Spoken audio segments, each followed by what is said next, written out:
Assalamualaikum warahmatullahi wabarakatuh. Perkenalkan, nama saya Leni Stianingsih, MPN 210820006.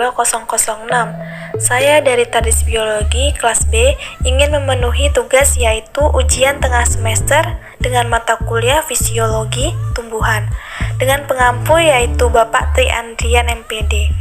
Di sini saya akan mempresentasikan tentang konservasi energi dalam fotosintesis asimilasi CO2. Selanjutnya, subbab 1A, kontrol kompleks stomata, pertukaran gas daun dan kehilangan air. Epidermis daun mengandung pori-pori yang menyediakan pertukaran gas antara ruang udara internal dan lingkungan sekitar. Pembukaan atau stoma dibatasi oleh sepasang sel unik yang disebut sel penjaga. Dalam kebanyakan kasus, sel-sel penjaga dalam gilirannya dikelilingi oleh sel-sel epidermis yang terdiferensiasi dan terspesialisasi yang disebut sel-sel anak perusahaan. Stoma bersama dengan sel penjaga yang berbatasan dan sel anak disebut sebagai kompleks stomata atau aparatus stomata. Ciri-ciri khas kompleks stomata adalah sepasang sel penjaga yang berfungsi sebagai katup yang dioperasikan secara hidrolis. Sel-sel penjaga mengambil air dan membengkak untuk membuka pori ketika CO2 diperlukan untuk fotosintesis dan kehilangan air untuk menutup CO2 tidak diperlukan atau ketika tekanan air menimpa biji ketika kebutuhan fotosintesis tanaman. Selanjutnya, CO2 masuk daun dengan difusi. Difusi CO2 ke dalam daun melalui stoma lebih efisien daripada yang diperkirakan berdasarkan luas stomata saja. Pori stomata yang terbuka penuh biasanya berukuran lebar 5-15 meter dan panjang sekitar 20 cm. Dengan demikian, luas pori gabungan stomata terbuka berjumlah lebih dari 0,5 hingga 2% dari total luas daun. Karena daun tidak mengandung pompa aktif, semua CO2 yang diambil ke dalam daun untuk fotosintesis harus masuk melalui difusi melalui pori-pori yang sangat kecil ini. Orang mungkin berpikir bahwa difusi melalui area terbatas seperti itu akan sangat terbatas.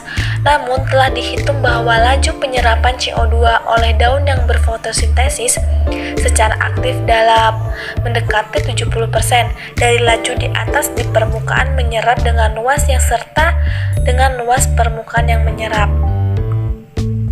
C. Bagaimana stomata membuka dan menutup? Kekuatan pendorong untuk pembukaan stomata diketahui sebagai penyerapan osmotik air oleh sel penjaga dan akibatnya peningkatan tekanan hidrostatik. Hasilnya adalah deformasi sel-sel yang berlawanan yang meningkatkan ukuran bukaan di antara mereka.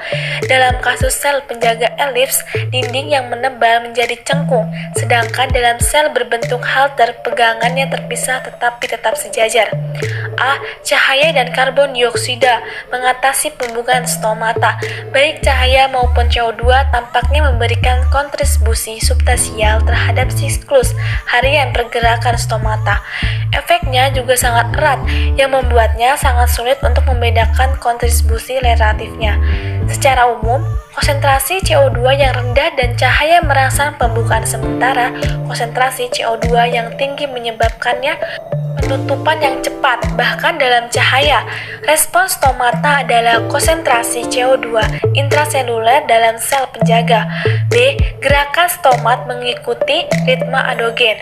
Banyak proses biologis mengalami fluktuasi periodik yang bertahan dalam kondisi lingkungan yang konstan. Fenomena ini yang dikenal dengan ritme endogen. D. Gerakan stomat juga dikendalikan oleh faktor lingkungan eksternal.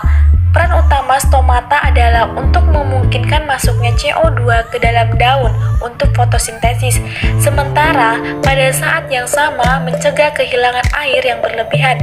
Dalam pengertian ini, mereka jelas melayani fungsi homeostatis karena beroperasi untuk mempertahankan keteguhan lingkungan internal dan daun.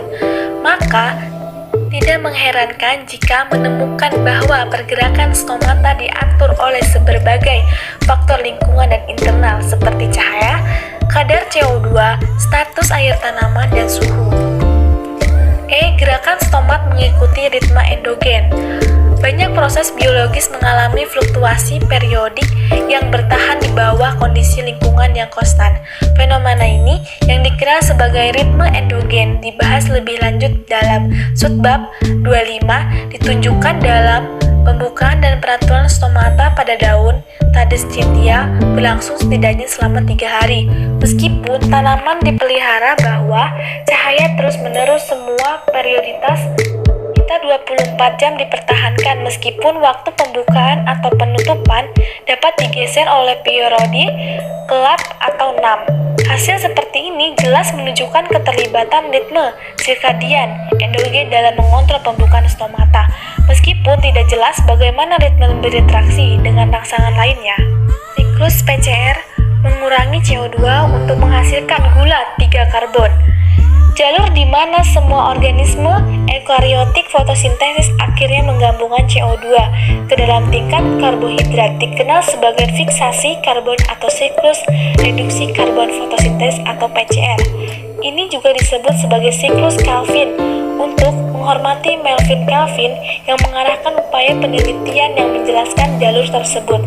Pemetaan urutan reaksi kompleks yang melibatkan pembentukan karbon organik dan konvensinya menjadi karbohidrat kompleks merupakan kemajuan besar dalam biokimia tanaman.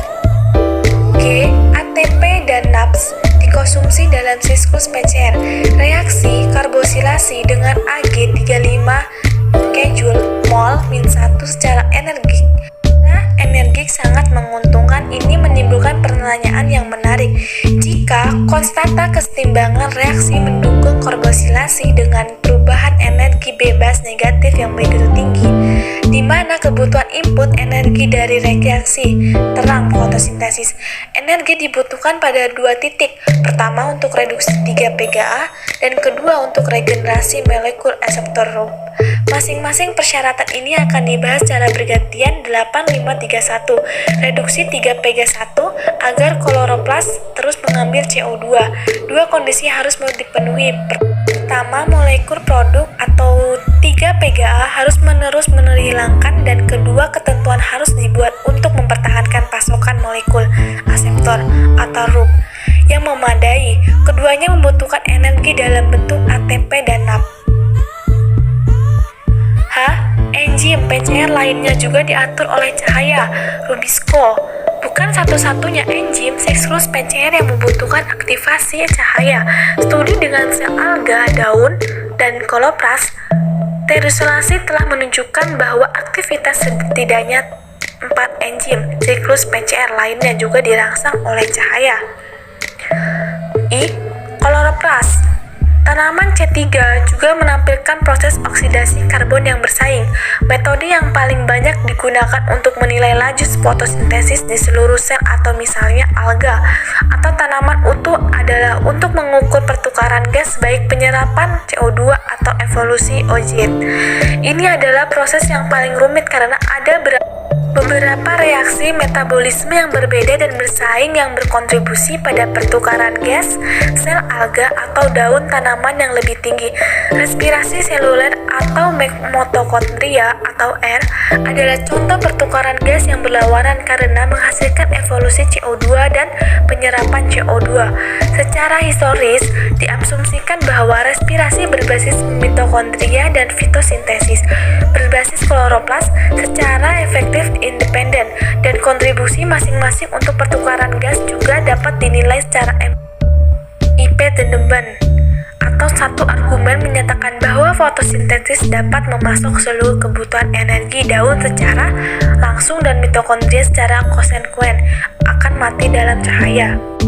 Begitulah presentasi saya. Kalau ada salah kata, saya minta maaf. Saya akhiri. Wassalamualaikum warahmatullahi wabarakatuh. Terima kasih.